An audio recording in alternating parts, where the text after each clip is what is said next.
Hello there. So I know a lot of you watching this are struggling to finish your book. You may have an outline, you may have actually started your book, you might be even halfway. I know I got stuck about halfway through one of my books and finally finished it like a year later. Maybe you are just daydreaming of writing a book. Wherever you're at, I think you'll still get some great tips from this video. So thanks for watching. Hi, I'm Dr. Beth Brombos of Blogger to Author. I'm a #1 best-selling author and the author of 4 books. And I am really passionate about helping bloggers and entrepreneurs and content creators of all kinds get books out into the world, books that will help them build authority and credibility, books that will help solidify their stance as an expert in their field and niche, and just books that will help them build their businesses as well. So this video, again, is for those of you who are really struggling to finish that book or even get started. The tips will help you no matter what. And I'll just start off by telling a little story about that I just slightly alluded to a minute ago about the book that I had sitting in my computer about half finished, maybe a little bit more than that, for a year. So my book, Blogger to Author, which is the book that I wrote to explain the system that I teach to take content that you've produced, whether it's written, audio, video, transcripts, anything, but take that content and compile it into a self-published book. So again, you can help get better visibility, set yourself apart again as a authority figure, and really set yourself apart from all of the competitors in your niche, everybody else who's out there. So that book I had intended to publish in 2016, but life got in the way. I let other things get higher on my priority list, and I let it sit until finally I was writing out my goals actually in Q2 of last year, so Q2 in 2017, and I decided that I knew I really needed to get that book out. And so I sat down and I wrote out a plan and made sure I got the book done. And there were several different things that really helped me finally finish that book that had been shelved for almost a year. And so I want to share the things that were most helpful to me with you, and especially, I'm sure you've heard about the power of habit and how it just really helps. And so I think that these things altogether can help you form some really great habits that will help you get your book done faster and actually finish your book, especially if it's been sitting on your to-do list for a while like mine was. So the first thing I want to talk to you about, and my first habit, is writing consistently, and ideally writing every day. And I know that sounds scary, and I know it sounds crazy, but writing really is a muscle that you have to flex and you have to get used to. And if you're just not used to getting the words out on the page, it's going to make it a lot harder. However, if you take even 5 or 10 minutes a day and you practice getting that content out onto the page, getting the words out onto the page, it's going to be a lot easier. Luckily, it doesn't have to be super arduous. And in fact, you know that I am a big fan of repurposing. And I think that that's exactly what you should do.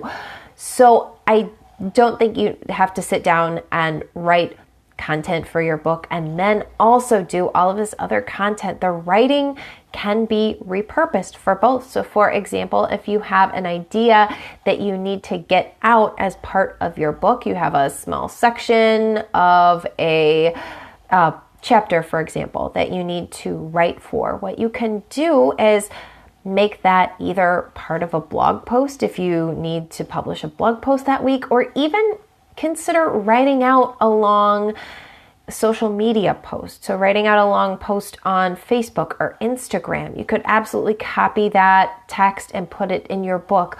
Or If talking is faster to you, you could just talk it out, do a live video, or do a series of Instagram stories. And I guess that would be a little more difficult. You would have to save the videos and then get them transcribed. It's a little easier to do that with live, but you still can do it with Instagram stories. Whatever your favorite platform is, or do a Instagram live video.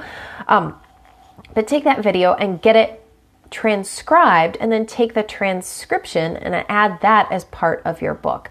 So just consistently be creating content. If you can be writing, that's best, I believe, in this case. But even if you don't have time to write, then at least get on video and talk part of it out so that you're making progress. And when you consistently make progress, especially when you consistently write every single day, you're going to be amazed at how quickly you get to that finish line and how quickly you get the first draft of your book completed, which I think is honestly the hardest part of the entire process. So that was number one. The second habit I want you to get into is the habit of getting rid of all distractions.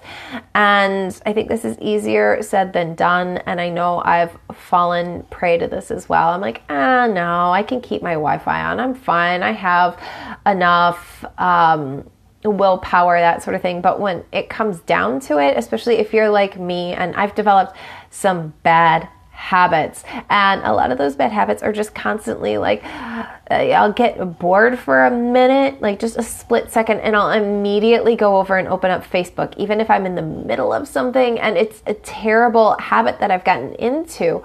But if I put myself in a situation where I'm able to do that, if I'm able to pick up my phone real quick and start scrolling through my Instagram feed, then that means that I'm not efficiently working. And so if you don't have those efficient work habits set up as a habit yet, then I think you should make it a habit to turn off the distractions. So I, for most of the day, honestly, have my phone silenced, or I have it so that only certain important calls come through, because it's too distracting. And same thing when I'm really working hard, there are, for example, different apps for your web browser. So like Chrome, that you can install that will block things like social networking sites. If you happen to need to use the internet, I know sometimes I do especially for client work, or if I need to do some research for a section of a book that I'm writing for a client. If you don't need internet though, there are, you could certainly just close out of it, turn off the Wi-Fi, that sort of thing. Also, certain programs like Scrivener they have a distraction-free mode where you can go in and actually make your writing full screen, and it takes away everything else. So all you're focusing on is your words. So those are some great ways to minimize distractions. And again, that's habit number 2 that I think you should develop.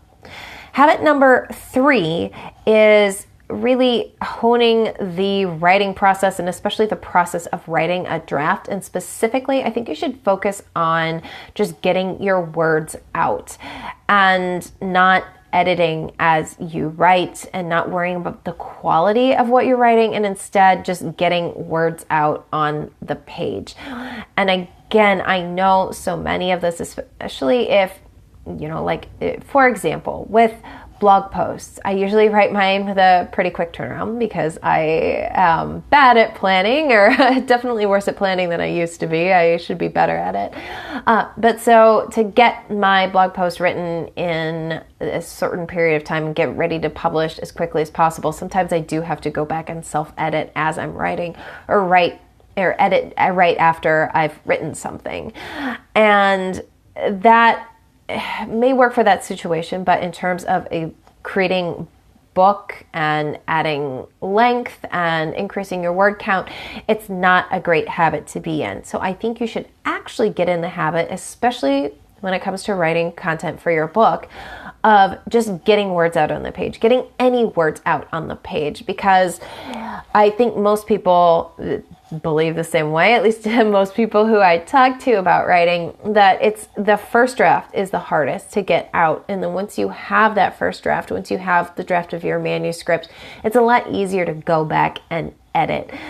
For some reason, just that blank page, the not having anything down is a lot harder for people. And so I think if you can switch from your editing brain to your creative brain for that and just get anything down, even if it's terrible, you can always make it better. And this is how most of the really successful writers I know work. And so it's a habit that I think that you should employ too, especially when it comes to getting your book written quickly and getting it out the door so you can work on the next book or the next project, whatever that is. So those are my 3 habits to help you finally get your book written. I hope you found them helpful. If you are in need of extra help planning your book, I do have a 5-step guide to creating your first book. So you can get that for free at blogger2author.com/download. And I am always available to help you out with strategy sessions. You can learn more about the different ways you can work with me at blogger2author.com/services. I've got a lot of different packages in there, including helping you put together the book. Now I'll do the putting together so you can focus on other parts of your business. So if that's interesting to you, again, go to blogger2author.com/services. I hope that you'll give these habits a try. I think that they really will make a big difference when it comes to actually, again, getting the words on your page, getting your book finished finally, especially when it's been sitting on your to-do list for a while. So good luck, happy writing, and I will catch you later.